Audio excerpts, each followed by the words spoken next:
I turned to stare at Lily, who was smirking. What do you want? I snarled. I wasn't going to let the fact that she's just announced she's pregnant bother me. With how Gabriel has acted these 11 years, it was clear that he couldn't be trusted, and I should expect anything from him. I'm supposed to come and apologize to you, but I wonder what will happen if they find out you bullied me. Lily answered. I scoffed. I have no interest in bullying you, and I'm not interested in your apology. I picked up my suitcase and started packing my clothes inside them, but Lily wasn't done. She threw my bedside lamp on the floor and smirked. What are you doing? I queried. Watch me. She grinned, then she fell to the floor, placing her hands directly in the place where the broken lamp shards lay. What the hell? I exclaimed, surprised. I'm sorry, Faye. It's my fault. Please hurt me, but don't leave the children, she cried in a loud voice. What are you doing? I queried immediately. The door opened and Gabriel raced into my room with the twins. His eyes turned red when he saw Lily on the floor bleeding. How could you, Faye? I told you she's sick. Have you no sympathy? He snarled at me. I didn't hurt her, I stated. Stop yelling at Faye. It's not her fault, Lily cried. How dare you hurt our new mommy? Haven't we taught you enough lessons? Why don't you leave already? The twins insulted me. Their words barely had an effect on me again as I merely continued packing my box. I'm leaving, I said calmly. Gabriel grabbed me angrily, and before I could pry his hands away, he pushed me inside a storage closet. Stay here till you see the errors of your ways, he snarled. Let me out of here, I screamed, banging the door, but it was too late. He locked me in and left. Tears streamed down my cheeks as my chest constricted. Gabriel knows I hate small spaces. How dare him lock me up? I tried to calm my racing heart. There was no point crying over them. None of them deserved my love or my tears. I sat huddled on the floor as I looked around the cramped room. There was nothing that could help me escape from here. Towards evening, I heard a slight knock on the door. Scrambling toward the door, I grabbed the handle. Anyone there? Please unlock the door, I called out. I heard silence for a while before Lily's malicious voice rang out. Oh sweet Faye, you've been locked up where you deserve, she mocked. I sighed.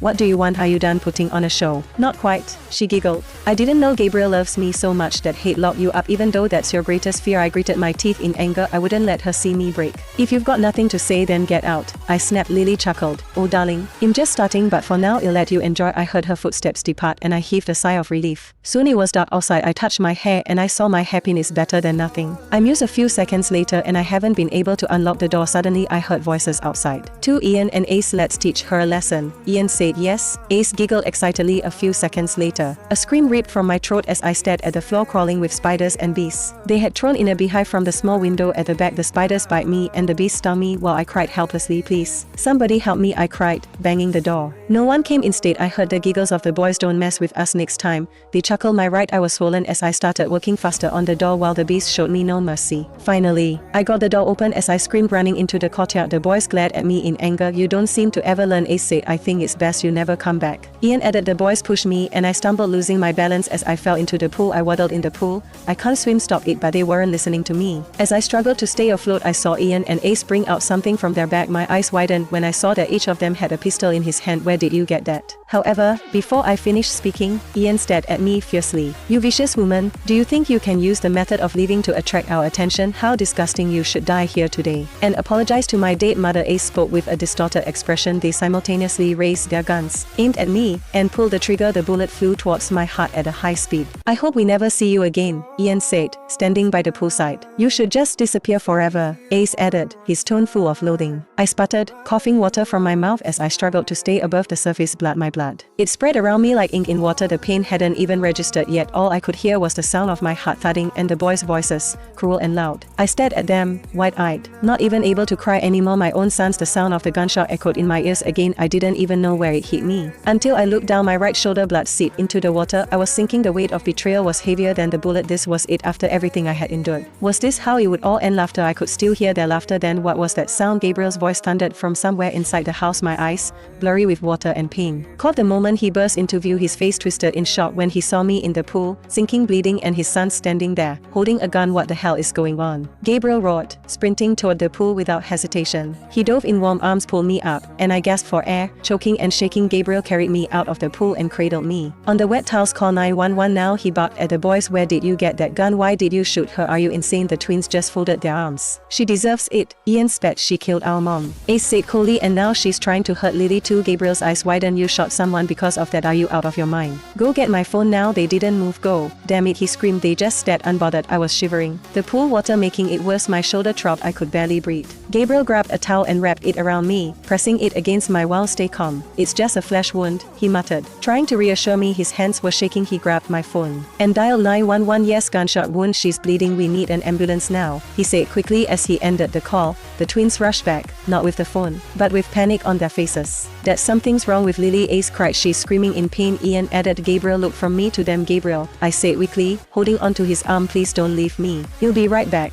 he said, placing me down on the couch. Just stay awake. Okay then he ran. I watched, dazed and frozen, as Gabriel carried Lily in his arms, rushing her outside. Like she was the one bleeding. She's not okay. She needs to go to the hospital now, he yelled as the ambulance arrived. Lily groaned softly in his arms. The twins clung to her side. Before the door of the ambulance closed, Lily looked at me, a smirk cold and proud. The boys glanced back too, smirking, and then they were gone. I sat there, drenched and shivering. Gabriel's bloody bandage useless now. The warmth from my body was fading. I touched my shoulder. The towel was soaked through. I had to leave now. I reached for my phone, but even holding it was difficult. My fingers were trembling. I tried to stand. My knees buckled just as I was falling. Stella's voice rang out as she bumped into me and stumbled back. I collapsed on the floor beside her, clutching my arm. What is wrong with you? Stella snapped, brushing her dress angrily. Trying to kill me too, like you killed my daughter. I need help, I gasped. Please Stella, I've lost so much blood. I don't think I couldn't care less if you bled to death, she spat. Please, I whispered, holding onto the couch for support. You should just go die outside. Do everyone a favor. She grabbed me by my arm and dragged me toward the door. Despite my cries of pain, no, stop please, but she didn't care. She opened the door and shoved me out into the cold. Stay there, she hissed. Right there for all I cared. Then she slammed the door. Silence. The wind was cold. My wet dress clung to my skin. My hands trembled as I lifted the phone. My eyes blurred with tears. I had one number saved on my emergency contact, just one. I pressed a button. It rang once, then it connected. Hello, a voice answered. Please, I choked out. Save me. And then darkness. Just hold on, okay, I whispered, brushing Lily's damp hair back as she clutched her stomach and cried in the ambulance. Lily whimpered. It hurts so much, Gabriel. I think something's wrong with the baby. My jaw clenched. Everything happened so fast. 1 second I was holding Faye in my arms bleeding. The next I was carrying Lily out the front door. You'll be alright, I said again, trying to calm her. The doctors will help. Just stay strong. As soon as we arrived, nurses rushed over with a stretcher. They carefully lifted Lily and rolled her into the hospital.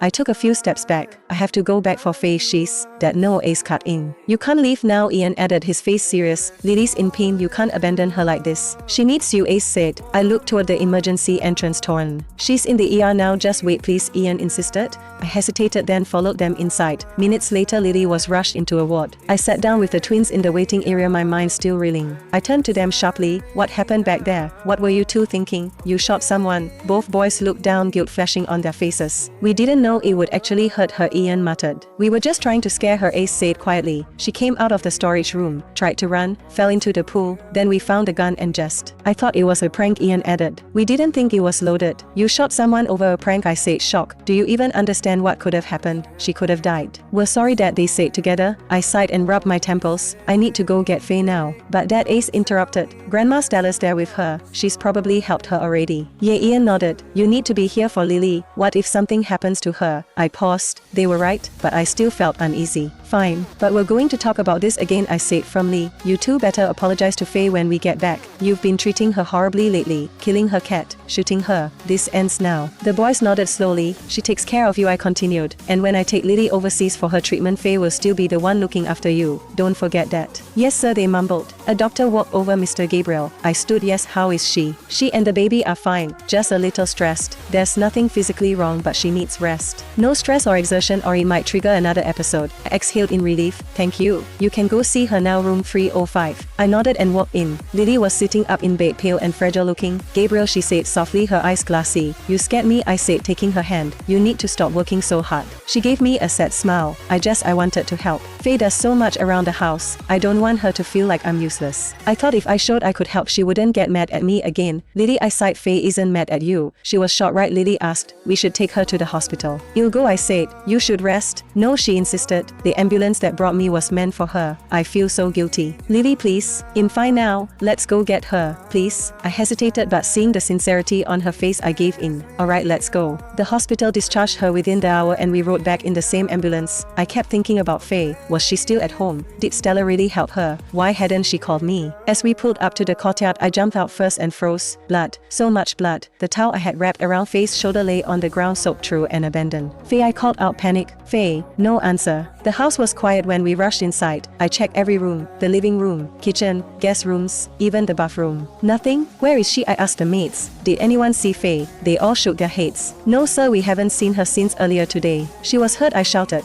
Bleeding? How did no one see anything? No one answered. My heart pounded harder as I stepped outside again. The courtyard was still smeared with blood. The towel hadn't moved. Where the hell did she go? Just then Stella strolled in through the side entrance holding a cup of tea. Stella, I ran over. Did you see Faye? Where is she? She looked at me unimpressed. Oh her, she scoffed. Some guy took her. I blinked. What guy? She shrugged. Some man I don't know. I felt my blood run cold. Faye doesn't know anyone but me, I said slowly. Who took her? Stella sipped her tea uninterested. You're asking the wrong person. Faye didn't just disappear. Someone took her. And I had no idea who.